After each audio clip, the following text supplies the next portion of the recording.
where the power of a high-end PC could live in the palm of our hands without compromise. But if you've owned a handheld in the last 2 years, you know the truth. You know the battery anxiety. You know the Windows 11 clutter. And you definitely know the heartbreak of a microSD card being fried by the very device meant to read it. But as we sit here in 2026, the silence from Asus is becoming deafening. And that's because they aren't just building a successor. They are building a Steam Deck killer that actually lives up to the name. This is the ROG Ally 2, and it's about to reset the entire industry.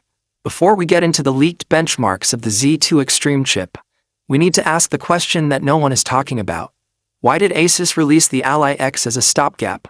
Why did they give us a bigger battery and better grips in 2025 instead of just giving us the 2?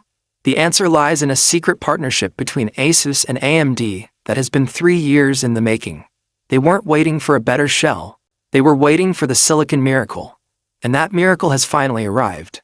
By the end of this video, you're going to understand why every other handheld on the market, from the MSI Claw to the Lenovo Legion Go, is about to become obsolete overnight. Let's start with the heart of the beast, the AMD Ryzen Z2 Extreme. For the first time, we are seeing the 4nm Zen 5 architecture specifically tuned for a 7-inch device. But the numbers don't tell the whole story. The leaks coming out of the Asian supply chain suggest a GPU performance jump of nearly 50% over the original Z1 Extreme. Think about that.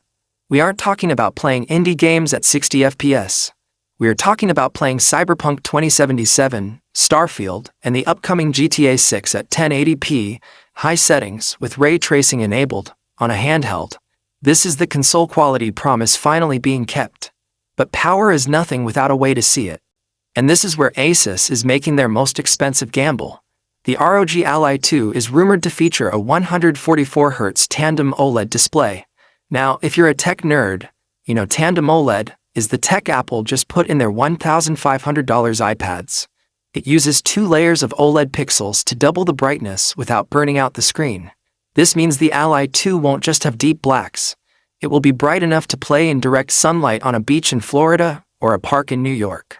It's a 1000 nit monster that makes the Steam Deck OLED look like a toy from the 90s. But here is the hook that Asus has been hiding. It's called Active Liquid Cooling 2.0. Remember the SD card issue? That was a heat problem.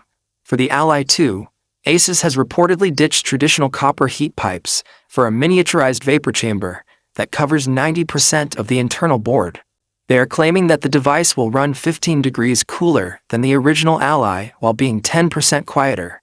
If they pull this off, the handheld jet engine meme is officially dead.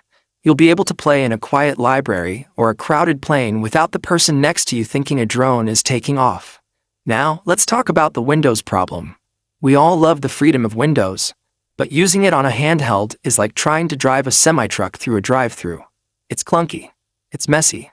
But for 2026, Microsoft and Asus have reportedly co-developed a handheld mode that is baked into the BIOS. No more desktop icons. No more tiny taskbars. The moment you hit the power button, you are in a dedicated UI that feels closer to